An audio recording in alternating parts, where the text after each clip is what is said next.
6 News salutes Women's History Month. Amelia Earhart was the first female aviator to fly solo across the Atlantic Ocean. The Atchison-born Kansan grew up with a spirit of adventure, partly because her mother did not believe in molding her children into, quote, nice little girls. At the age of 10, her fascination with planes began upon seeing her first aircraft at the Iowa State Fair. As an adult, Earhart set many records, won numerous awards, and wrote best-selling books about her flying experiences. She was also a pioneer for women independence, being an early supporter of the Equal Rights Amendment and being instrumental in the formation of the 99s, an organization for female pilots. Little known is Earhart's love life, in which she was quite liberal.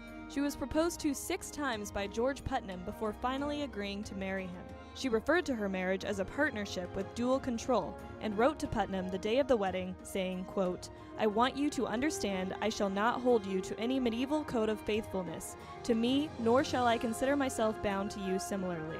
Earhart disappeared over the Pacific Ocean at the age of 39. Her life and death remains a fascinating enigma to many. Nora Douglas Holt was the first African American to receive a master's degree in the United States. She composed over 200 pieces of music and was co-founder of the National Association of Negro Musicians. Holt was born as Lena Douglas in Kansas City in the late 1800s. She graduated from the historic Western University at Quindaro and went on to earn her master's degree in music at Chicago Musical College. Holt was known as a socialite in the 1920s, with her platinum blonde hair and scandalous love life consisting of 5 marriages. In her later years, she taught music in public schools and owned a beauty shop in California, all the while continuing her run as a highly influential music critic, producing and hosting radio programs highlighting the work of African American artists.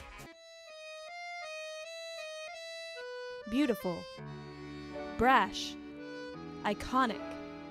The story of actress Louise Brooks has the classic makings of a Hollywood dream and nightmare. Born in Cherryville, Kansas, to wealthy but inattentive parents, Brooks's childhood was plagued by a sexual assault that influenced her blasé view on sex and relationships. She turned to dance as a way of escape, and at the age of 15, traveled to New York City to attend modern dance school until she moved onto Broadway. Her beauty, poise, and talent made her the object of attention in New York, and movie producers noticed. Though her bobbed hair and short-skirted style made her a fashion idol, she was not considered a movie star in her day, and her defiance and outspokenness gave her trouble with studio execs. When she didn't get a raise from Paramount Pictures as promised, she left for Europe to star as the temptress Lulu in Pandora's Box, considered her most famous role. Upon her return to Hollywood, she was unofficially blacklisted, and her film career dissipated swiftly. After film, Brooks moved to Wichita to open a dance studio, but its citizens largely snubbed her controversial ways. She then moved back to New York City and worked in radio and newspapers, in sales at Saks Fifth Avenue, and as a prostitute to wealthy clients. She was quoted as saying, "I found the only well-paying career open to me as an unsuccessful actress of 36 was that of a call girl." Brooks lived a life of excitement and tragedy, and she lives on as a legend in cinema and pop culture.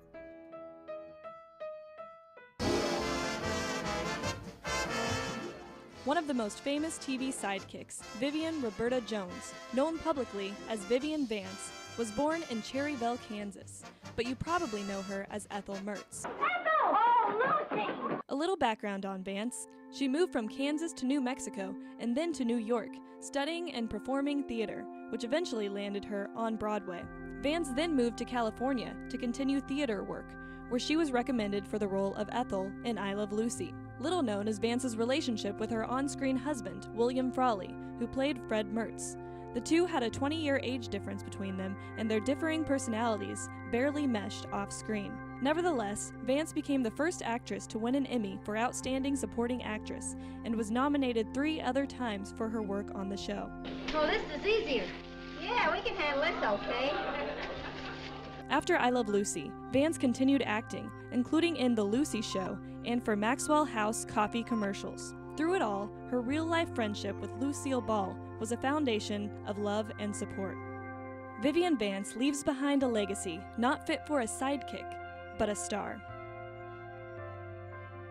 Kirstie Alley is a Wichita-born actress who attended college at Kansas State University. Alley moved to LA to pursue Scientology and work as an interior designer before appearing on game shows. She then began to pursue acting. Her big break came in the sci-fi film Star Trek II: The Wrath of Khan, but her best-known role is as Rebecca on the TV sitcom Cheers, in which she won a Golden Globe and 2 Emmys. I don't have anything clever to say because for so many years I've sat there having clever things to say, and then they come back from the dry cleaners and they're wrinkled, and I'm embarrassed because they read my speech at the dry cleaners to everybody. And Alley has appeared in various films and TV shows, most recently on the show Scream Queens.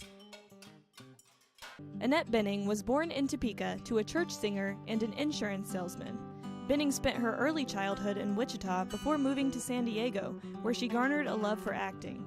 She began her career with the Colorado Shakespeare Festival, playing Lady Macbeth, and is a 4-time Academy Award nominee for The Grifters, Being Julia, The Kids Are All Right, and American Beauty.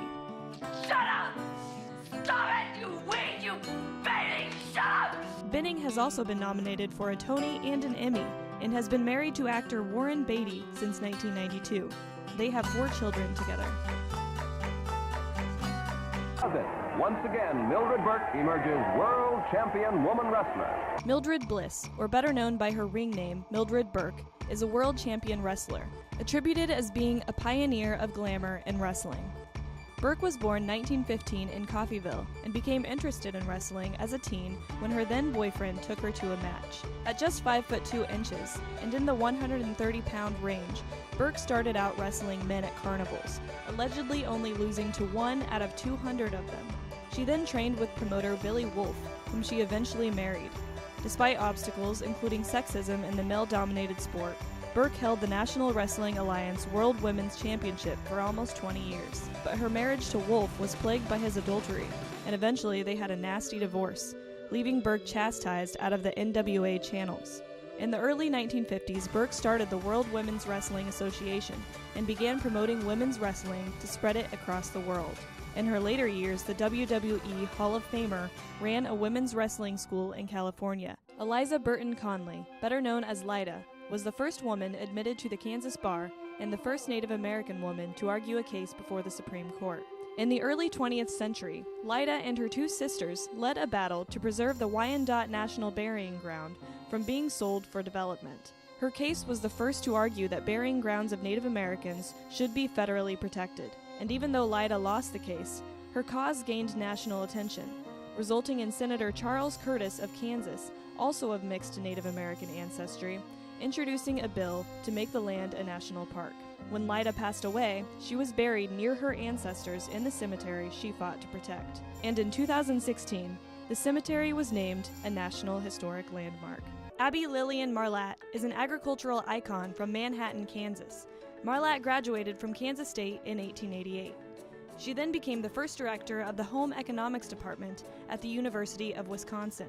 During World War I, she helped the state join efforts towards conserving food, and President Hoover appointed her to many national committees. Marlatt received hundreds of letters from people around the world who wanted information on the UW program, and also inquiries about women working in laboratory science. She was a strong-willed woman. An example of this is when she responded to a letter suggesting that women don't belong in nutrition research. She said, quote, "The work must be done by women for women, because first, they understand the home problems better, and second, they should be given the opportunity to develop themselves in research work." Dorothy Fisher was an educational reformer, activist, and author in the early 20th century.